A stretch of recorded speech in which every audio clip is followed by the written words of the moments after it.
Hey there, Grumpy Old Fart here.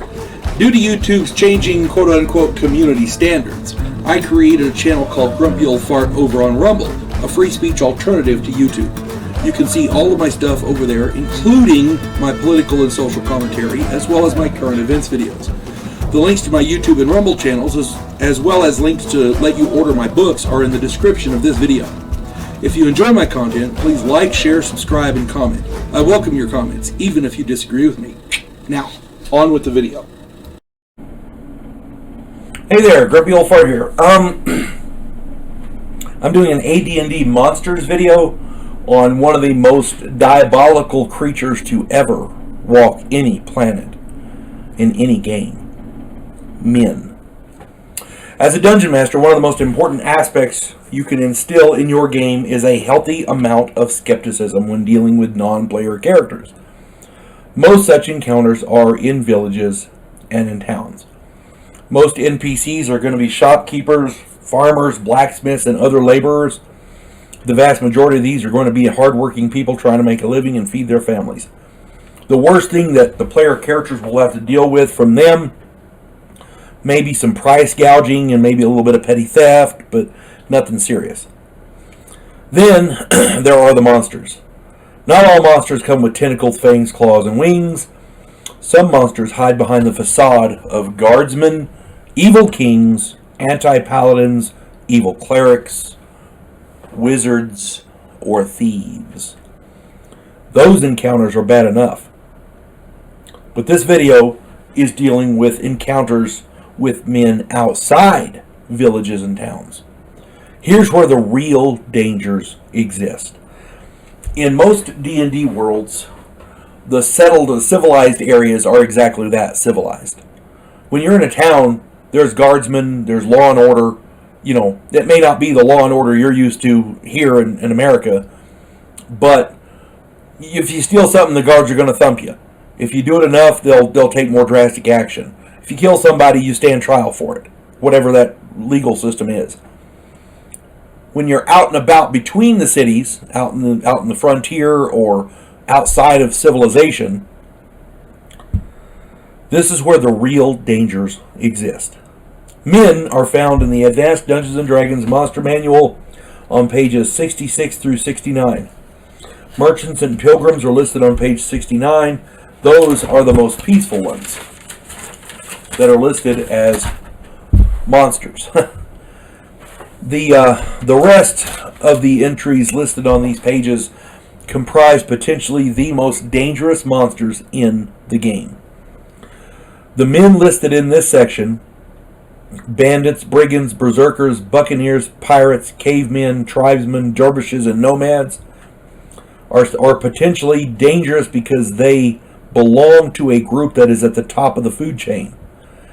Dragons, orcs, undead, drow, reptiles, hobgoblins, hydras, gargoyles, dinosaurs, and the like are dangerous, to be sure, but we know they're dangerous. Their dangers are obvious. Men can pretend to be friendly and then betray the player characters. Men can think like the player characters. Men can use tactics, military tactics, and strategy. They can reason out what the player characters will do in a given situation.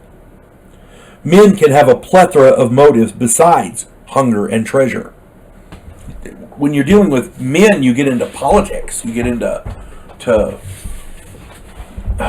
treasure hunts and outright greed, and it's ridiculous. To the best of my knowledge, men are the only species in the game who enslave other men. Orcs don't generally make slaves of other orcs. Elves, dwarves, and humans, yes. But other orcs, no. You see what I'm saying? Men have political motivations, congruent with the player characters. Certainly dwarves, elves, drow, and even orcs have their own political motivations, and some of them very, very crude, of course. But only men are motivated by politics that encompass other men. The evil king can hire bandits, brigands, buccaneers, dervishes, nomads, and even tribesmen to further his ends. The evil king can even hire orcs and other humanoids as such. But orcs cannot or will not hire men. See what I mean? Men understand men better than other monsters and races. This, by definition, makes them more dangerous. What all this boils down to is that men are much more useful as villains because nobody does evil like human beings do. A pack of wolves isn't evil. They're hungry. They won't fuck each other over for a few coins. Men will want the player character's gold, valuables, magic items, and other gear. Killing them is the means to get it. Player characters that survive can be sold into slavery or turned in for any reward that may be offered. Men plot and plan.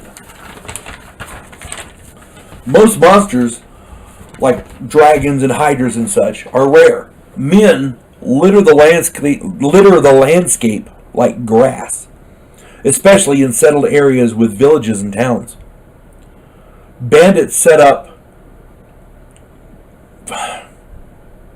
their area of operation in an area where convoys and wagon trains and like that go. Trade routes, things like that. Why? Because that's where the money is. The smart bandits set it up so that the guys, after they do their business and they're heading home, that's when they get hit. Because then you don't have to worry about selling stuff. They've already sold it. All you got to do is collect the money from the dead people. While most players envision running into orcs, dragons, and other monsters, statistically they are much more likely to run into men of some type. I recommend you not make all men evil and dangerous. If you make the vast majority of men peaceful and or helpful, it will lull the player characters into a sense of security. Then, when the evil men show up, the effect will be much more devastating. Also, if you use men as encounters too much, you run the risk of making your game boring. You never ever want to make your game boring. Don't be afraid of throwing in wolves, orcs, and the odd hydra from time to time. Kind of keeps the player characters honest. But again, for the most part, in a realistic world, and you want it to be as realistic as possible, men are going to be your go-to encounter. And the reason I say you want to make your world as realistic as possible, because there's magic. If everything in the world is magic, magic loses its interest. It becomes less impressive. If your world is more realistic, when somebody does magic, it's actually impressive. You see what I'm saying? There's mystery to it. There's, ooh, what did he do? You know, that kind of thing. Now, years ago I ran a game where the player characters were pursued by an evil commander and his company of fighters. One of the player characters apparently had an item which located a map that the commander wanted for whatever reason. The player characters had no idea he had it. The player didn't know he had it. The pursuit lasted months. Okay? It was harrowing, and the players were afraid to, they had to pick their camp spots in seclusion. They had to consider everything very carefully because this guy would show up when they least expected it, and he would fight them viciously with tactics. And he had men working for him who were good, solid soldiers. This guy wanted that map for a reason, and the item that this player had located that map for him, and he wanted that. He wanted it bad.